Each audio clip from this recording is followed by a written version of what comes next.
Listo, continuamos entonces. A ver. Bueno, como les decía, en esta unidad vamos a empezar hablando un poco de la introducción a electrónica, a la mecatrónica propiamente, ¿no? Entonces yo quisiera empezar aquí, y acá los invito a que podamos eh, abrir los micrófonos, activar el chat, para que podamos ahí compartir algunas ideas. Eh, Respecto a la asignatura mecatrónica, ¿qué les suena a mecatrónica? ¿Qué creen que es? Robótica. Robótica, ya, Algo de ok. circuitos por ahí. Ok, ¿qué más?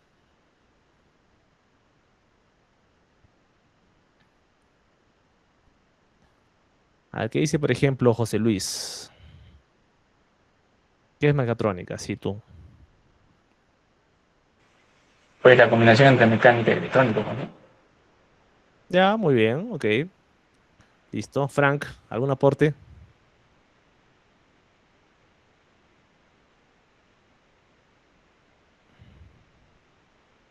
Entre control, informática. Ya, ok, control, listo. Muy bien. A ver, Matías, coméntanos. ¿A qué te suena mecatrónica?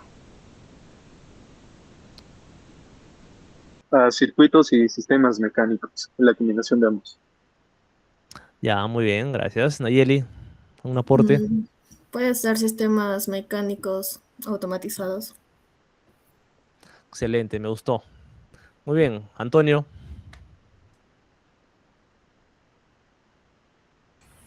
Circuitos electrónicos. Ya, listo. Ok. Y Gonzalo. Gonzalo Vera. ¿Tú qué opinas, Gonzalo?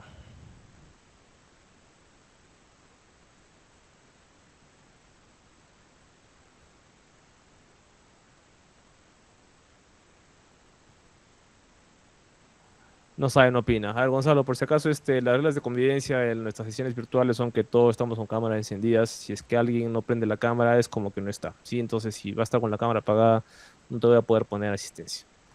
Muy bien, entonces han dicho varias cosas interesantes de las cuales quiero rescatar una, que es la parte electrónica. Entonces yo les pregunto, ¿qué es electrónica?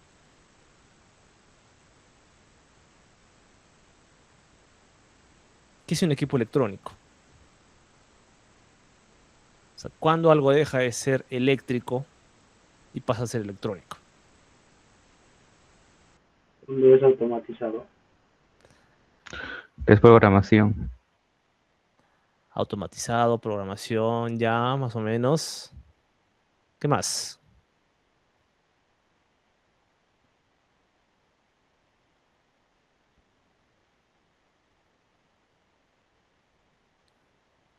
Si yo les digo, por ejemplo, esto que tengo acá, ¿es un equipo electrónico o es un equipo eléctrico? Electrónico. Yo te digo, por ejemplo, el motor de una licuadora con la que te haces el jugo en la mañana. ¿El motor es eléctrico o electrónico? Eléctrico. Un televisor, plasma. Mm, ya me agarro. ¿Electrónico o eléctrico? A ver.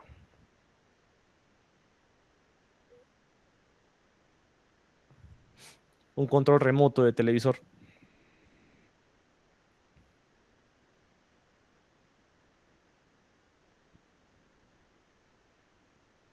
Pueden chatear, ¿ah? Si es que no, si es que están medio tímidos todavía, creo.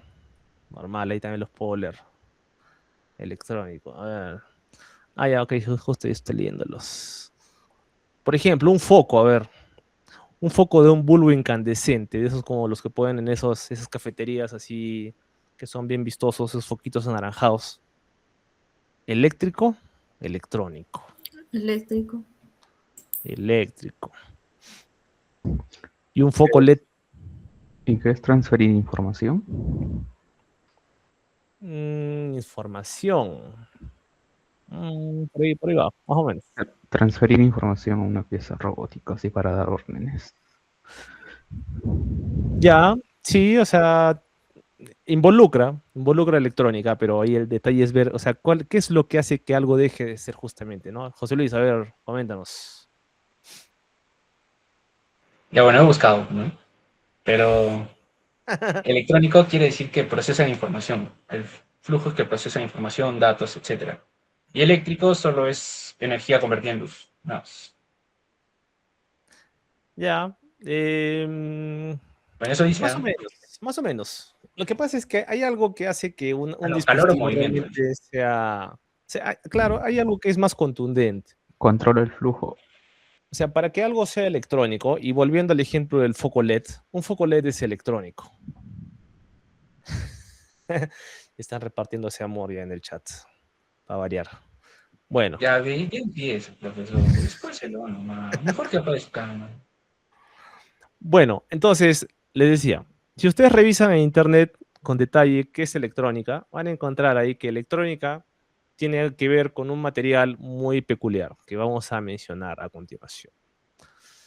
Entonces, en esta sesión vamos a hablar un poco de los materiales semiconductores, vamos a ver el funcionamiento de una unión PN, veremos qué es una unión PN, y algunas ecuaciones y equivalencias propias de un diodo, que es el componente electrónico más pequeñito, más minúsculo, el más chiquitito, el más primigenio de todos. Y algunas aplicaciones también. Bueno, esto que tenemos acá es bueno, es el temario. Y lo que tenemos a la derecha es un diodito. Es un diodo si mal no recuerdo, es un diodo de germanio. Sí. Pero ya lo vamos a conocer un poco más. Ahora, ¿por qué es importante todo este tema de la electrónica? Porque la electrónica está en todos lados. Si estamos viviendo en una época donde la tecnología avanza demasiado rápido y básicamente todo lo que sale es electrónico y nuevo y cambia muy rápido. Así que tenemos que tratar de estar un poco como que a la vanguardia, ¿no? Para no quedarnos profesionalmente, ¿no? Bueno, obviamente sabemos que en países del extranjero pues están años luz, ¿sí? Están muy lejos, muy avanzados, pero igual la idea es que podamos un poco seguir el ritmo, ¿no? Y en la electrónica se trabaja muchísimo en todos los sistemas, por ejemplo, como tablets, bueno, incluso electrónica de consumo general, ¿no? Tablets, teléfonos celulares, computadoras, videojuegos, controles remotos, etcétera, ¿no? Y también se relaciona con la programación, como ya le dijeron, en dispositivos como los microcontroladores, los microprocesadores, ¿no? Que ustedes ya conocen, ¿no? De las computadoras, ¿no? Por ejemplo, los Intel Core i7, Core i9, los AMD Ryzen 7, Ryzen 9, qué sé yo. En todo lado está la electrónica. Entonces, pero para poder llegar a este punto tenemos que hablar antes de un concepto importante, ¿no? Que es básicamente eso que tenemos acá. Entonces aquí yo les muestro este material o este dispositivo que estoy seguro que ya lo conocen. ¿Qué me pueden decir de él?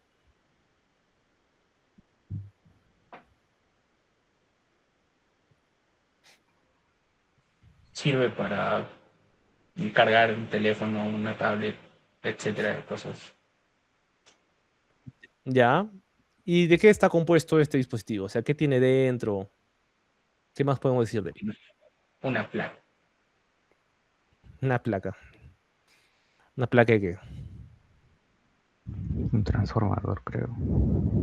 ¿Ya? Un transformador. ¿Dónde está el transformador? ¿En el equipito de abajo o el de arriba? Le abajo. Ya, claro, porque es más grande, ¿no? Sí. Ya. Ok, entonces el de abajo sabemos que es un cargador, lo usamos todos los días para cargar nuestro teléfono celular, que de hecho todos tenemos. Y el de arriba es un cable, ¿no? ¿Cuántos cables? Yo les pregunto, ¿cuántos conductores o cuántos cables tiene internamente este cable de cargador USB? 2 ¿Dos? o 4, no me recuerdo bien. No, Inge, yo una vez rompí uno, tiene 3. ¿Tres? ¿Ya? ¿Alguien de más? O sea, tiene 4 puertos, pero depende si lo usas 2 o 3 o 4. ¿Por qué utilizarías dos o cuatro, Dambert? ¿Para qué serviría? Eh, bueno, el semestre pasado hicimos eso, pero solo conectamos con 2 nada más. No usamos los 4 en sí. Ya, ok. A ver, alguien más Una- que nos pueda comentar ahí si es que de casualidad alguna vez ha roto un cable, que creo que nos ha pasado casi a todos. Tiene tres, profesor. Creo que es uno positivo, el otro es negativo y el otro es tierra. Tierra. Ya, podría ser, sí. Bueno, si ustedes revisan ahí las conexiones de un cable USB, se van a dar cuenta que el conector USB, por ejemplo, de la computadora, tiene 4 pines metálicos. Es más, hagan la prueba, miren su computadora al costadito, miren el puerto USB y tiene ahí 4 pines.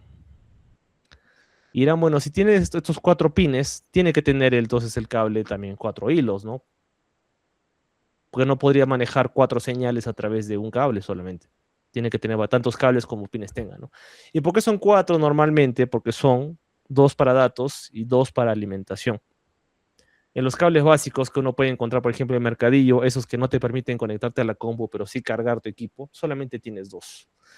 Podrías tener un tercero que sea tierra, sí, pero entonces o bien ya no tienes datos o bien ya no tienes, bueno, normalmente lo que sacan los datos, ¿no? El cable para cargar es lo mínimo indispensable, ¿no? Pero para que esto pueda funcionar internamente tiene que tener esto, que también ya todos lo conocemos, ¿no? ¿Qué es esto que tengo aquí? ¿Qué pueden decirme? Todo lo que puedan decirme esto. Cables chafa. Ese Matías. Sí, puede ser que sean cables chafa, Matías.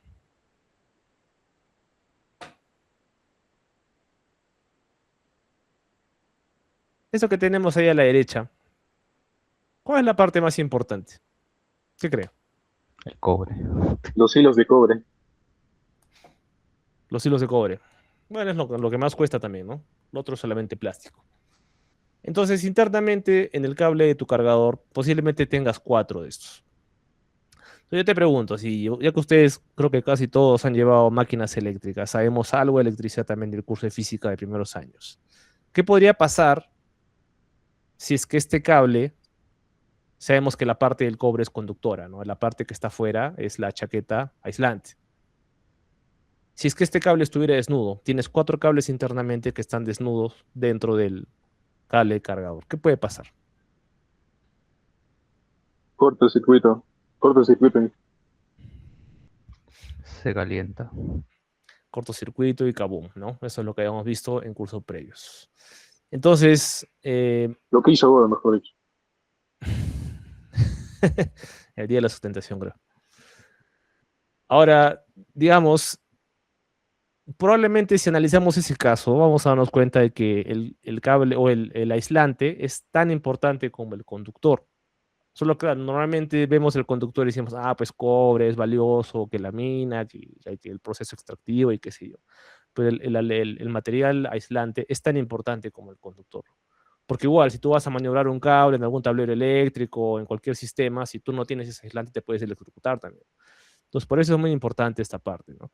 Entonces, 2 tipos de materiales, ¿no? Conductor y aislante. Ahora, ¿qué sucede? Seguramente que los fans de la química recordarán esta tabla. Bueno, si de repente alguno de ustedes, como a mí, me atormentaba la tabla periódica, pues he querido olvidarla, hasta que, bueno, tuve que volver a revisar para ver estos temas y analizar un poco una columna en particular que es muy importante, ¿sí? No sé si ustedes recuerdan, por ejemplo, a partir de esta tabla, que hay materiales que tienen una tendencia a ser más estables que otros. ¿Se acuerdan de eso?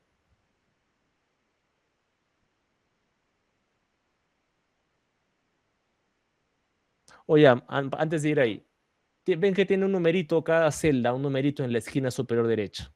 Por ejemplo, ¿no? En el hidrógeno tienes 1, en el helio tienes 2, en el litio tienes 3, berilio 4 y así.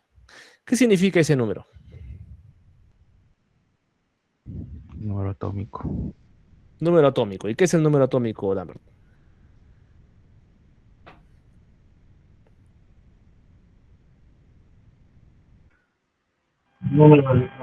La cantidad de protones, creo. La cantidad de electrones. Sí, la cantidad de electrones que tiene este material. Sí, la cantidad de electrones que lo compone. ¿Sí? Claro, porque No, recordemos que según el modelo de Bohr, que ahorita lo vamos a ver, también hay protones, electrones, neutrones y otras cosas no, más, ¿no? creo que era Pero por ahora protón. nos interesa los electrones, ¿sí? Entonces, ¿qué sucede? Hay una regla que se llama la regla del octeto. Sí, la regla del octeto te dice que cuando un material tiene 8 electrones externos en su última capa, es mucho más estable que otro que no. Y esos materiales son los de la columna de acá. Ay, perdón. Esta de aquí.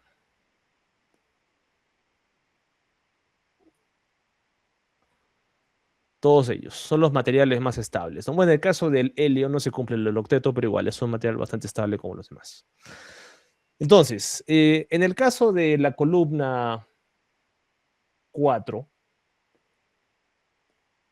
vamos a centrarnos en esta columna acá.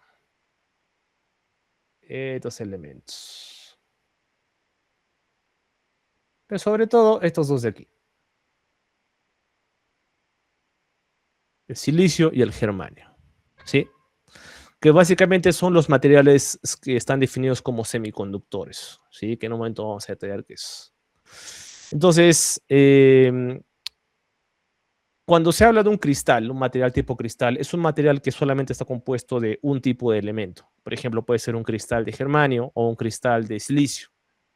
Pero también puede ser un compuesto, ¿no? Por ejemplo, como el arseniuro de galio, que es la unión de galio con arsénico, o el sulfuro de cadmio, que es la unión del cadmio con el silicio, o por ejemplo el nitruro de galio, que es la unión de galio con nitrógeno, o por último el fosfuro de galio y arsénico, ¿no? Que es la unión de los otros tres componentes, ¿no? Entonces, estos materiales están en esa columna que es muy particular por lo siguiente. Por ahí mencionaban qué ocurre con el tema de los electrones, los protones y todo eso, ¿no? Si analizamos el modelo de Niels Bohr, y este es un modelo que ha sido propuesto en el año 1913, ¿sí? De repente recordarán, esto lo es que es química del colegio, pero estamos recordando porque por el curso es importante. Los electrones, ¿dónde están? ¿En la parte de afuera o en la parte de adentro del átomo?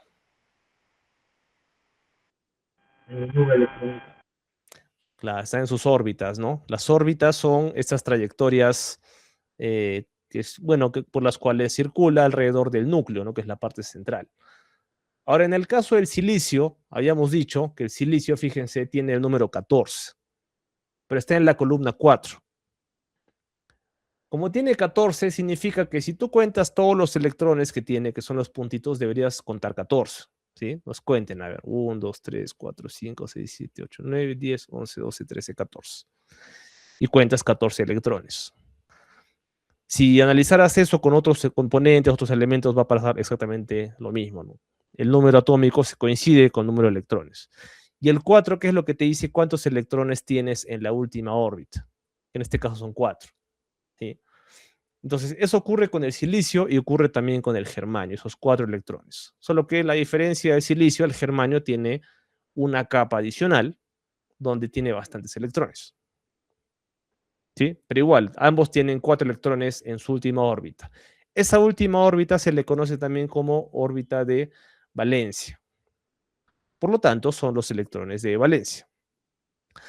Entonces, en esta capa es normalmente donde ocurre esta cuestión de que los electrones saltan de un átomo a otro, se comparten con otros, se forman enlaces para que estos átomos o estos elementos se puedan compartir o se puedan combinar con otros, ¿no? Entonces ahí tenemos un ejemplo, ¿no? Del galio y el arsénico, por ejemplo, ¿no? Donde se ve electrones de valencia 3 y 5 respectivamente. Ahora, existe también una regla importante, que es esa regla del octeto que les decía, que es la tendencia de los átomos a que puedan ganar o perder electrones con el objetivo de lograr 8 electrones en la capa de valencia. Con eso se logra estabilidad, ¿sí?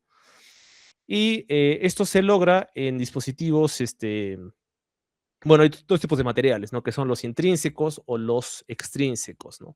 Dependiendo de cómo se logra este fenómeno, ¿no? Entonces, en digamos, esta oblea de silicio, tenemos muchos átomos de silicio que están unidos y compartiendo electrones unos con otros. ¿Para qué? Para que puedan formar su última órbita de valencia con 8 electrones cada uno. Si analizamos, por ejemplo, el del centro, vamos a observar que este átomo de acá de silicio le va a compartir 2 electrones, o perdón, un electrón al átomo que está a la izquierda, otro electrón al que está arriba, otro electrón al que está a la derecha y comparte también con el de abajo, estos de acá. Con lo cual, este átomo de silicio ya no tiene 4, sino tiene 8 electrones de valencia, cumpliendo su regla del octeto. Esto que estamos viendo acá se conoce como enlace covalente. ¿Por qué covalente? Porque ambos en conjunción logran los 8 átomos, los 8 electrones, perdón. ¿Sí? Entonces, esto es lo que ocurre en el átomo de silicio. Ahora, ¿qué sucedería si por medio de algún proceso conocido como, bueno, normalmente en ingeniería se le conoce como el dopaje, lo voy a poner ahí en el chat, dopaje, o sea, dopar un material, se introducen impurezas, es decir, materiales de otro tipo dentro de un cristal. Entonces tomas un cristal de silicio y le vas a inyectar, en este caso, un átomo de boro. Solamente para recordar, el átomo de boro, ¿dónde está? A ver, buscamos. ¿Qué dicen? ¿Dónde está el átomo de boro? A ver, Danbert, tú sabes, ¿Qué cosa? ¿dónde está el átomo de boro, Danbert? Está en el número 13 en la primera fila. 13A, profe, 13A. En la No, segunda no. fila. Sí, 13 Ya, muy segunda bien. fila. Está en número 5. Acá está. Sí. Entonces, si está ubicado ahí, ¿cuántos electrones va a tener en su órbita de valencia el boro? 1, 2, 3, 4, 5, 6, 7, 8. 2. Oh, no. Sí, 2. Recordemos que acá tienes 1, acá tienes 2, 2. 3. 3. 3. 3 electrones, ¿no? Bueno, acá tienes 4 y así, ¿no? Hasta llegar a 8. Listo, muy bien, gracias, Dan. Entonces, volviendo aquí, si tenemos 3 electrones, fíjense que ahora va a pasar algo diferente. Vas a tener 3 enlaces covalentes y vas a tener un electroncito que te va a faltar. Va a ser como una especie de hueco, un vacío. ¿Sí? ¿Y eso qué va a generar? Que este átomo de boro tenga 7 electrones en su órbita de valencia. Se va a estar como loco tratando de ver la forma de cómo hago para llegar a 8. ¿Ya? ¿Y eso qué va a suceder o qué va a ocasionar? Que va a tratar de jalar algún electrón para llenar ese hueco, que a su vez va a dejar otro hueco y que va a también tratar de jalar otro electrón y así, ¿no? Entonces, eso es lo que favorece que haya conducción eléctrica, esa inestabilidad, ¿ya? Entonces, llegamos a esta conclusión de que dopando un cristal de silicio con boro, puedes conseguir un material de este tipo semiconductor, en este caso tipo P. ¿Por qué tipo P? Porque tiene un átomo menos, perdón, un electrón menos. Y si tiene una carga negativa menos, va a ser como, por decirlo de una forma, positivo. De ahí viene la P. ¿Ya? Si le falta un electrón, es tipo P. Entonces, esto ocurre cuando, por ejemplo, le colocas boro, puedes colocarle galio, puedes colocarle indio o cualquier material que esté en la columna, en la tercera columna junto con el boro, ¿no? Ahora, ¿qué sucede si tenemos el caso contrario? Si tienes un material que en este caso va a estar dopado con un elemento que va a tener un electrón sobrante. Vas a tener ahí que ese átomo de antimonio, en este caso, que normalmente tiene 5 electrones, ahora va a tener 4 más, o sea, va a tener 9. Igual, va a estar como loco diciendo, pucha, me sobra un electrón, ¿qué hago? ¿Qué hago? ¿Qué hago? Lo boto a algún lado. ¡Pum! Y luego va a generar inestabilidad en otro punto y así sucesivamente. Entonces, igual, se puede lograr un material semiconductor, en este caso es tipo N. Acuérdense, N, ¿por qué? Porque tiene un electrón más, entonces es negativo, ¿sí? Tipo N.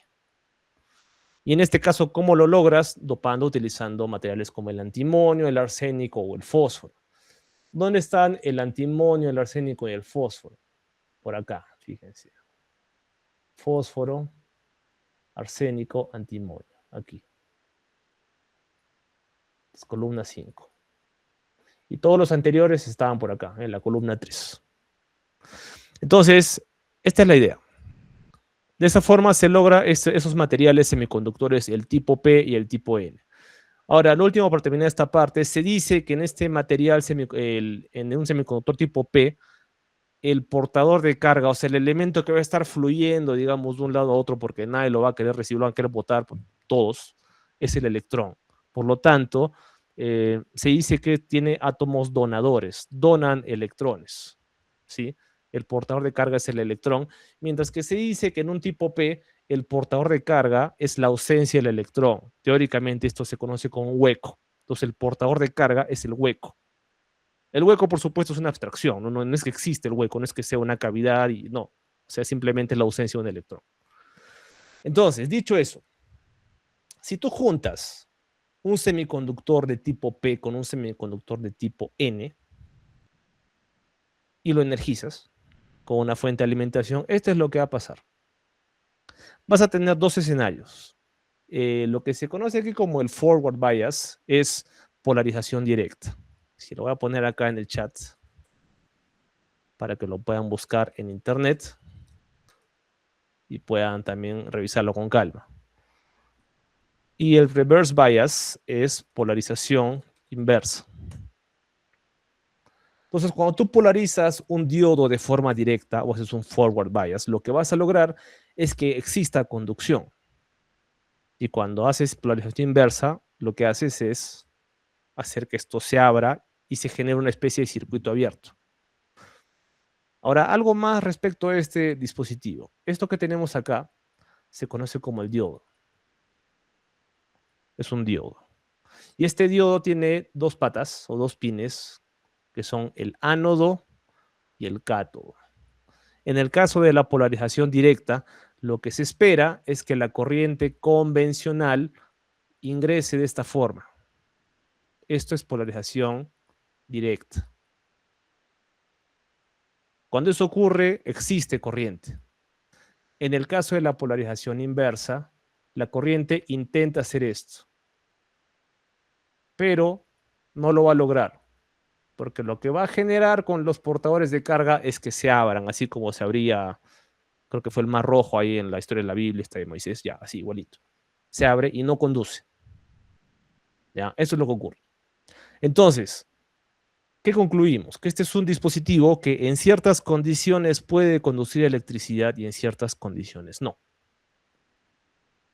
¿Sí? Y esto es lo más importante. Entonces, no se olviden, polarización, directa o inversa. ¿Sí? Ahora, en el libro de... hay un libro que los voy a dejar acá para que lo busquen, que es el libro de Boyle-Stat. Hay mucha información respecto a los diodos, a los transistores, a los op-amps que vamos a evaluar y vamos a revisar en esta primera unidad, que les sugiero que desde ya vayan leyendo, así como el capítulo de sensores de el LibreVolta. ¿Sí? Entonces, tenemos bastante tiempo para que lo puedan hacer. Y aquí van a encontrar también justamente en el libro algunas ecuaciones que describen cómo es que esto se va a comportar en el tiempo, según la temperatura y demás, ¿no? Esto lo voy a dejar para que lo revisen. Si igual la grabación les queda para que lo puedan analizar con calma. Lo que me interesa el día de hoy es que veamos cómo funciona esto. El diodo, dijimos, cuando tú polarizas de forma directa, generas que haya conducción. Esto que tienes acá en el diodo es el ánodo, esto es el cátodo. Acuérdense que esto que tenemos acá es un símbolo esquemático. Corresponde al circuito esquemático. Es como lo dibujarías en un circuito. Entonces, esta A es el ánodo, la K es el cátodo. Cuando la corriente fluye de esta forma, se dice que es polarización directa. Por lo tanto, tú puedes reemplazar en el circuito del análisis como si fuera un interruptor que está cerrado. Cuando tú polarizas esto de forma inversa y la corriente trata de ir de derecha a izquierda en este caso, o sea, trata de entrar por el cátodo, no va a poder. Visualmente yo como lo entiendo, quizás les pueda ayudar también a ustedes. Imagínate que la corriente trata de venir por acá y se estampa con este muro. Este muro dice, no, ahí no va, choche, no pasas. Y no hay conducción. Y si no hay conducción en electricidad, eso como se representa como un interruptor que está abierto. Simplemente hace esto. ¿Sí? Entonces, esto es en el caso de un diodo ideal. Ya, un diodo ideal. Pero sucede que los componentes no son ideales. Los componentes tienen una resistencia interna, tienen otro comportamiento que hay que analizar. Y eso es lo que se ve con este tipo de gráficas, ¿no? En el caso del diodo ideal, se respeta la curva turquesa que ven acá, ¿sí? Ni bien empieza a haber un poco de conducción, un poco de voltaje positivo, ¡pum!, ya la corriente se dispara hasta el infinito, idealmente. Y cuando está polarizado inversamente es totalmente negativo, totalmente cero. El voltaje, mejor dicho, la corriente es cero, así el voltaje siga creciendo en negativo, ¿no? Pero en el caso real no funciona así. Siempre hay una pequeña corriente inversa que se conoce como corriente de fuga, que cuando está polarizado de forma inversa siempre va a circular, un poquito. Pueden ser microamperios, quizás un miliampere, o sea, es muy poco esto lo que pasa por acá, pero ocurre. Y cuando va a conducir este diodo, existe un voltaje de umbral que tiene que ser satisfecho para que pueda haber conducción. Entonces, este voltaje de 0.7 voltios que vemos acá es el voltaje de polarización del silicio. Entonces, tomen nota de estos voltajes. 0.7 voltios para el silicio, y cuando es un diodo de germanio, este voltaje de conducción es 0.3. ¿Ya? Anótenlo porque eso puede servirles para el examen, para algunos circuitos, para el análisis de algunos problemas. Algunos autores indican que este voltaje del silicio no es 0.7, sino es 0.6. ¿Qué significa esto? Que si tú polarizas de forma directa un diodo, pero solamente le propinas 0.5 voltios, por ejemplo, 0.4 voltios, si es de silicio, no va a conducir. Necesitas romper el umbral con un poco más de lo que te pide, un poco más de 0.7. Y recién ahí es como que agarras una llave y abres una válvula y pasa, ¿no? Pasa la corriente, ¿sí? Entonces, en el germanio es 0.3. Ese es lo mínimo que debe ocurrir. ¿Ya? Anoten esos valores. Ahora, en el caso real, la curva negra es la que se respeta, pero a efectos de análisis de circuitos, lo que nosotros vamos a utilizar es este circuito o esta curva simplificada que te dice que solamente basta que el voltaje en el diodo pase del umbral y la conducción es perfecta. Y en el caso contrario, cuando estás por debajo de eso, no conduces, o no hay corriente de fuga, lo desestimas. Esto es lo que utilizamos para simplificar, para analizar circuitos, ¿sí? Muy bien. Ahora, este tema de los diodos ocurre, o se aplica, mejor dicho, en electrónica. Es digamos, el componente primigenio a partir del cual se elaboraron transistores y posteriormente controladores, microprocesadores, microcontroladores, memorias, EEPROM, o sea, todo lo que tiene tu computadora, todo lo que utiliza tu teléfono celular, todo lo que utiliza tus tablets, toda esa electrónica de la que estamos hablando, nace del diodo.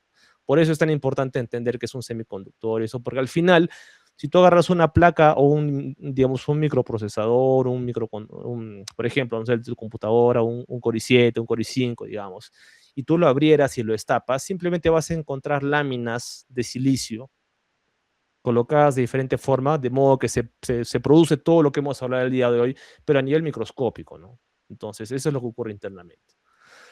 Entonces, y está presente en todos lados, en los cargadores, en las compus, incluso en las bombillas LED, como les dije, porque los LEDs no son otra cosa que diodos. Es un caso especial de diodo, que cuando se polariza de forma directa, emite luz.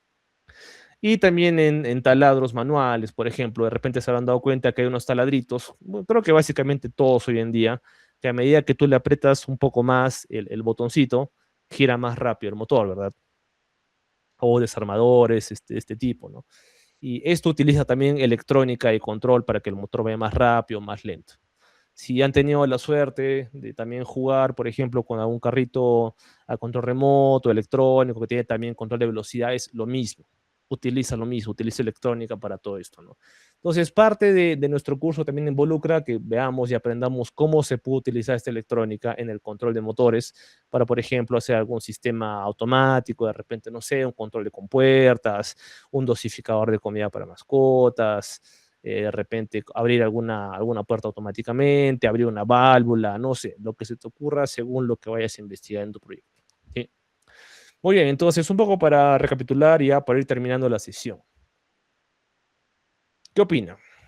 ¿Qué tipo de material tenemos acá? ¿Será un tipo P o un tipo N?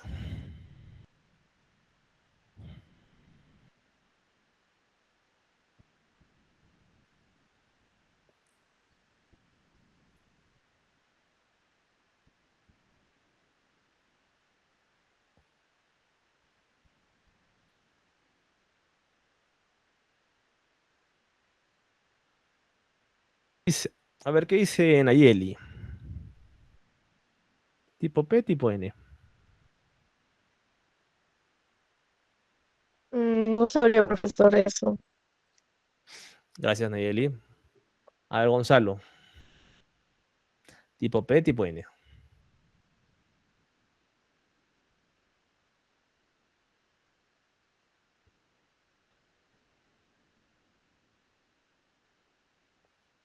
A ver, Matías, a tú. Te veo concentrado.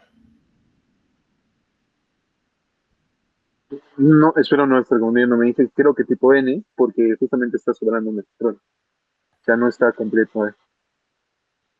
Claro, esa es la técnica para memorizar un poco más fácil, ¿no? Si le sobra electrón, es negativo, entonces tipo N de negativo, claro que sí. Si faltara electrón sería tipo P. Bien, seguimos. ¿Qué ocurre si polarizamos de forma inversa esta unión PN? ¿Conduce o no conduce? A ver, Antonio, ¿qué dices?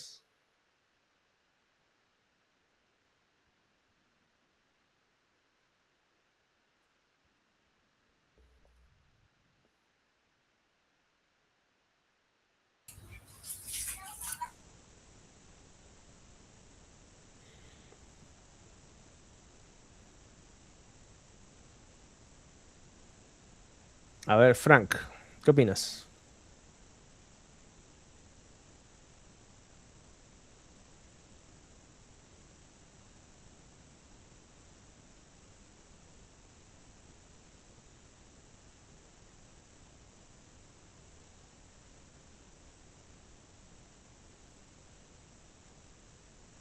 No, ya. A ver, José Luis, ¿tú qué dices? No conducen. Gracias, José Luis. Ah, disculpe, bro. Ah, ya, Es ya, que ya, ya. Ya lo dijiste, Amber. Está bien, está Ya, bien. ya, está bien, lo que dijo mi compañero Danber. Se demoraba José Luis. Tranquilo, Está tranquilo, te bien. di mi paso. ¿Qué más quieres?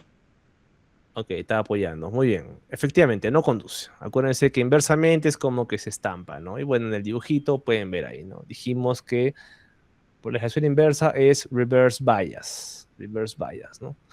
Y solamente un poco para recordar ahí ese dibujo de la fuente de alimentación. Acuérdense que una fuente de alimentación, cuando está colocada así, y por ejemplo, tuvieras acá, no sé, una carga, ¿no? Un resistor. La corriente sale por la línea más larga que tiene la fuente, o sea, por acá, ¿ya? Esa es la corriente convencional, que es la que utilizamos para el circuito. Muy bien, entonces, a ver, equivalencias, según lo que hemos analizado. Cuando tenemos el circuito funcionando como está la imagen de la izquierda, ¿esto se representa como un interruptor cerrado o abierto? A ver, ¿qué dice Gonzalo?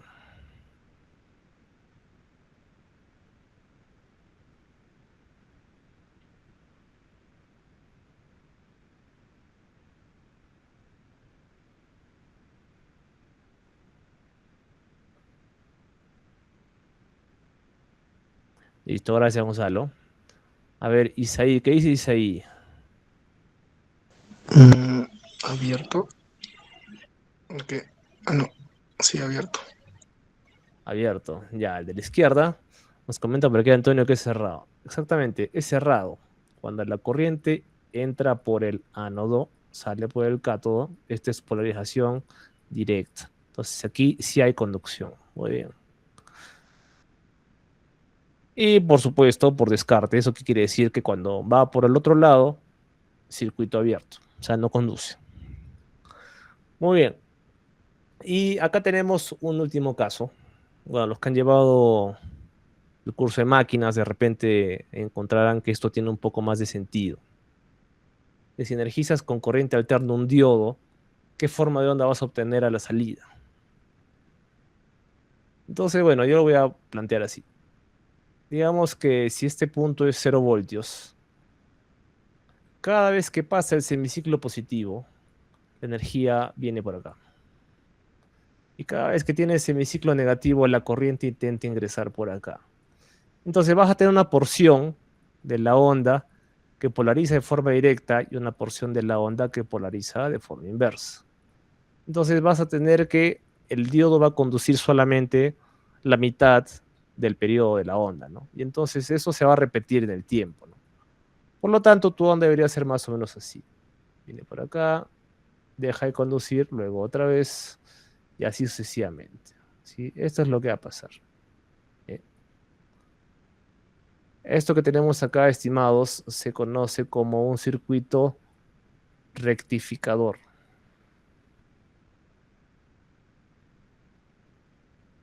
Y se utiliza mucho en fuentes de alimentación. O sea, básicamente cualquier equipo electrónico que utilices en casa, como un cargador de laptop, las fuentes de alimentación de las computadoras, la fuente de alimentación de un televisor, de un proyector, cualquier equipo en general que tú le conectas 220 y recibe y trabaja de forma electrónica, pues tiene internamente estos circuitos rectificadores. Muy bien, entonces eso es.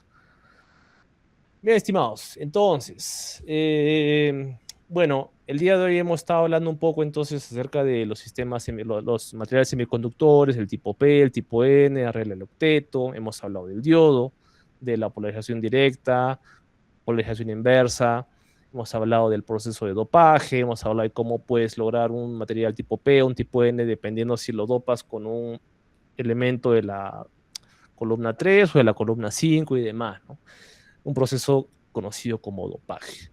Ahora, todo esto está debidamente citado en la bibliografía de Boylestad, que es la teoría de circuitos y dispositivos electrónicos. Eso lo puedes buscar, está muy bueno. Ese libro es muy didáctico para que puedan revisar ahí circuitos, puedan practicar y puedan profundizar un poco más en lo que hemos hablado. También les dejo algunos libros extra para que puedan ir revisando también, que están muy buenos. Y, por supuesto, también el libro de Bolton, que también lo vamos a utilizar a partir de la próxima sesión, ¿no? La próxima sesión vamos a hablar un poco sobre el tema de transistores, que es ya una aplicación un poco más avanzada. Entonces, antes de terminar, sí quisiera dejarles, bueno, es como una consigna, digamos, vamos a decir. Permítame un ratito.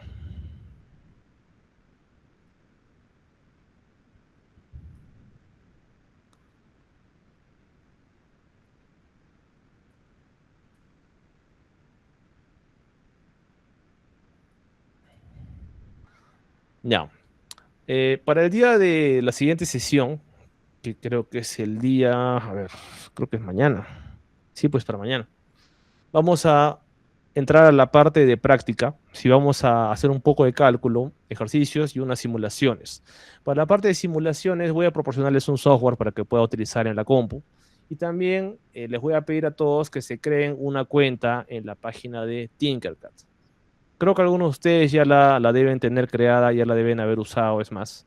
Pero para los que no, lo van a hacer así. Ingresan a esta página, tinkercad.com, y seguramente a mí me va a loguear de forma automática.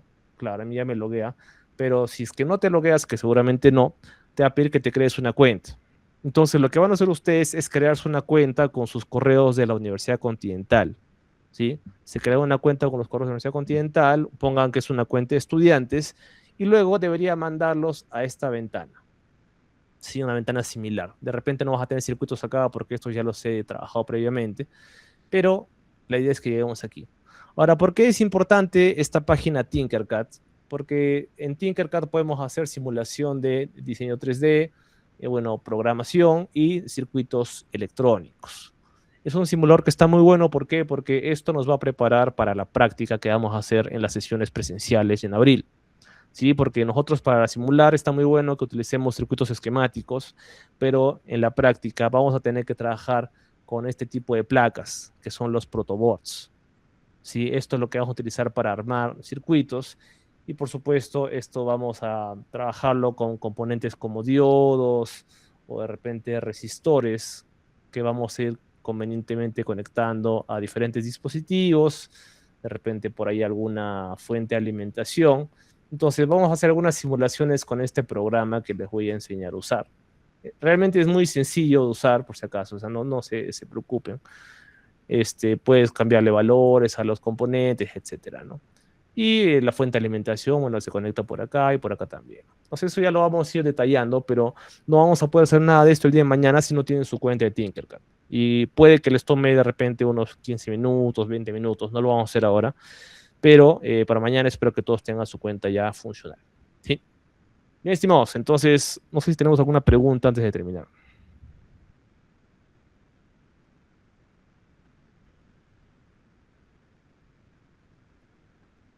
Todo bien, entonces. Si está todo bien, una manito arriba y para saber que Ingeniero, estamos disculpe. vivos. Sí, Matías. Bueno, cuando finaliza, creo que puedo comentar algo, Inge. Jugad. No te escuché, perdón, está medio entrecortado. Disculpe, Inge, le decía si cuando finalice la clase le puedo comentar algo rápido, por favor. Ah, ya, sí, no hay problema. Algo del curso. Sí, Ya, listo. Bueno, estimados, entonces sería todo por hoy. Nos vemos el día de mañana. Créense su cuenta de Tinkercad y ya les comparto el simulador para que vayamos a trabajar. Para el día de mañana tengan de la mano hojas y papel para hacer cálculos. Y una calculadora científica, si es posible, también ayudaría mucho. Que tengan buena tarde. Cuídense. Chao, chao. Pero, profesor, Buenas tardes. Una consulta. No sé si el día de mañana me podría dar permiso para venir a clases por el tema de trabajo. Como hoy día también ingresé a clases tarde porque